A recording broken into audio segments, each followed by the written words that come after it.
Hello everyone, welcome back to my YouTube channel, Dr. Barkis Ophthalmology Tutorials.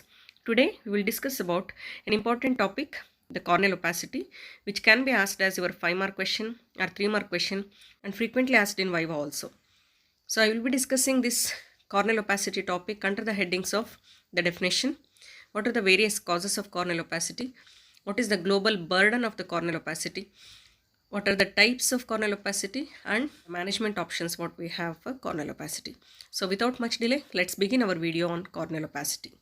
So as you all know, this is the cornea which is looking crystal clear. You can see underlying structures of the iris details so well. So that is the transparency of the normal cornea. So you call it as corneal opacity when this transparency is lost. And how this cornea can maintain the transparency? One of the reasons for this transparency is the arrangement of the collagen fibrils within the corneal stroma. I have explained this in detail, the factors responsible for the corneal transparency, in my video on corneal physiology. You can check it out. The factors are the regular arrangement of the collagen fibrils within the cornea. So whenever there is alteration in the arrangement, like whenever the regularity is altered, like in case of the corneal edema or the following scarring or even following some of the corneal dystrophies, this corneal transparency is lost.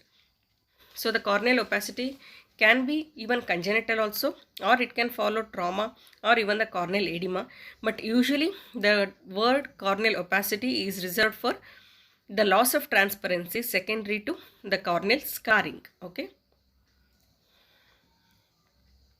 So why you should know about the corneal opacity first? So coming to the epidemiology. So if you consider globally, corneal opacity is the 4th main cause for the blindness. And in the world, 145 million people are bilaterally blind. Among them, 6 to 8 million people are blind because of this corneal opacity. Such is the burden of the corneal opacity. If we come to India, according to NPCB survey, that is National Program for Control of Blindness survey, the corneal opacity constitutes the 6th main cause for the corneal blindness. 0.9% of the total population is blind because of this corneal opacity. So coming to the causes of corneal opacity, it can be either congenital or it can be acquired. We will look into the congenital causes later. We will just concentrate on the acquired causes now. In the acquired causes, we have the trauma, the first cause and the most important cause. Next, following the corneal ulcer, even vitamin A deficiency, that is xerophthalmia, can lead to corneal opacity.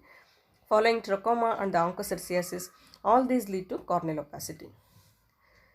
We have various types of corneal opacity depending upon how much of the cornea is involved. Okay, so these are nebular type, macular, leukomatous. You can remember it as LMN.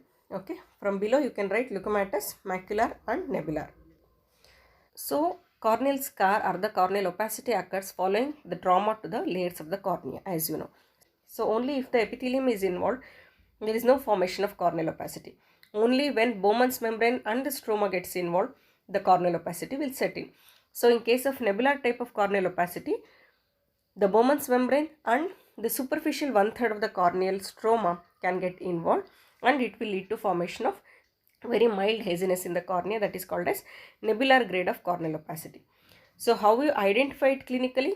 You can still make out the details of underlying iris through this opacity, that is nebular type of corneal opacity. If you come to the macular grade, here the opacity is involving 1/3 to half of the thickness of the corneal stroma. Here how you make it out clinically? Here you can see the underlying iris details but not very clearly as seen in the nebular type. If you come to the leukomatous, here more than half of the corneal thickness, that is more than half of the corneal stroma is involved. And clinically how you make out? You can't make out the underlying iris structure details. Okay, that is leukomatous type of corneal opacity. Among all the three, which is more bothering? If you have nebular type of corneal opacity in the pupillary area, that is more bothering than the leukomatous corneal opacity, because here this type of opacity will refract the light rays irregularly, allowing many of the rays to fall upon the retina, where they will blur the image formed by the regularly refracted rays. So the nebular grade of corneal opacity is more bothering compared to your leukomatous corneal opacity, which will completely cut off all the light rays. So if it is not in the pupillary area, it will not cause much problem except for the astigmatism. So this is one more diagram which is showing what I explained just now. So this is the nebular grade where just superficial 1/3 of the stroma is involved, macular where at 1/3 to half of the stroma is involved, and leukomatous where more than half of the stroma is involved. So this last one is about the adherent leukomatous type where the iris tissue is being adherent to the cornea. So this is the clinical picture which shows nebular type of corneal opacity. Here actually the pupil is dilated. If the pupil was constricted, you could have made out the underlying iris details. This is macular grade of corneal opacity. Here you can see the iris below, but still you can't make out the iris details. This is the leukomatous corneal opacity where cornea is completely white and you can't make out any of the underlying iris tissue. This is adherent leukoma. As you can see, this is the cornea which has undergone trauma. There must have been the perforation of cornea. So there is incarceration of the iris tissue into the corneal tissue. That is adherent leukoma. So the AC will be very much irregular. Pupil will also be irregular. And you can see the brownish tissue in the corneal scar. That is adherent leukoma type. This is one more variant of this leukomatous corneal opacity where there is ectasia of the cornea. Means the cornea is not thick enough to withstand the intraocular pressure, so it is bulging out. It is called as keratectasia. This is one more picture showing keratectasia bilaterally. So what are the symptoms of this corneal opacity? That depends upon the type of corneal opacity as well as the location of the corneal opacity. If the opacity is in the center of the pupil, obviously the blurring of the vision or the loss of vision is the symptom depending upon the type again. If it is in the periphery, means in the parapupillary area, then depending upon which type, if it is leukomatous, then it may compress the cornea there leading to astigmatism as one of the symptoms. So the patient will have blurred vision, which is the main symptom. Then sometimes the patients may experience even the glare. So these are the symptoms of corneal opacity. So what are the signs? So here, as I have already explained, it involves the cornea, various layers of the cornea, and presents as the opacity or the whitish discoloration of the cornea. So you have to make a slit in the slit lamp examination and assess the depth of involvement of the cornea, and thereby you can grade the corneal opacity. Then as I told, in the anterior chamber can be regular in case of adherent leukoma, otherwise it can be insignificant. So what are the complications of this corneal opacity? That depends upon the age at which it develops. So if it happens in the pediatric age group, it causes dense amblyopia if it is leukomatous opacity in the center of the pupil. In case of adherent leukoma, it can lead to secondary glaucoma. So in the corneal opacity also there can be some changes. These are called as secondary changes which occur in the corneal opacity. The first one is the hyaline degeneration, what you are seeing over the cornea. So the hyaline degeneration can happen in the corneal opacity. Even there can be calcareous degeneration in the corneal opacity, or even the pigmentation of the opacity itself. And even sometimes there can be atheromatous ulceration in the corneal opacity. So these are the changes which are seen in corneal opacity. Coming to the treatment options, what we have. So here we have something which is blocking the pupillary area.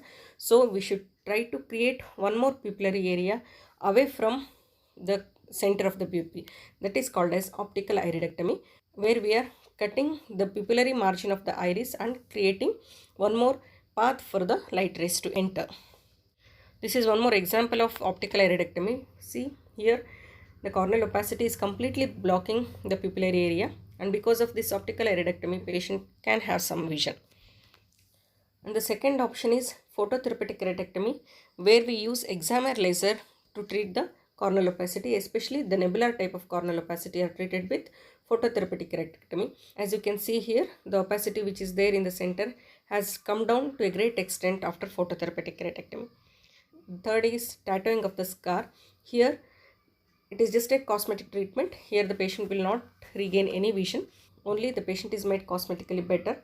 Here we can use either gold or the platinum for tattooing.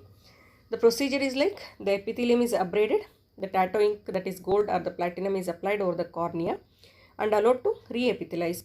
So it is fast and there is uniform coloring of the cornea, so cosmetically better accepted.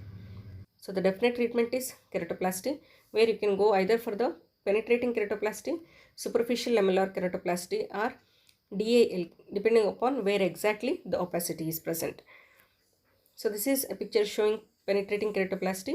It is done whenever there is complete corneal opacity, that is leukomatous corneal opacity, or the types like the adherent leukoma. Then you can go for complete replacement of the deceased cornea with a donor cornea. Okay. Whereas in case of superficial lamellar keratoplasty, this is done for superficial corneal opacity, where it is involving superficial 1/3 of the cornea. So here the superficial opaque part of the cornea is removed and is replaced with a healthy donor tissue. Whereas in case of DAL, that is deep anterior lamellar keratoplasty, is done for deeper opacities with a normal endothelium and the Descemet's membrane. So the anterior layers of the cornea are removed and replaced with the donor tissue, leaving behind the endothelial layer and the Descemet's membrane of the recipient intact. So thereby the chances of rejection are less. The last resort where even the keratoplasty fails is the keratoprosthesis, where the damaged cornea replaced with the artificial cornea like this. We have so many variants in this keratoprosthesis, like Boston keratoprosthesis, osteo-odontokeratoprosthesis, or even the alpha car or the Keraclear artificial cornea can be done.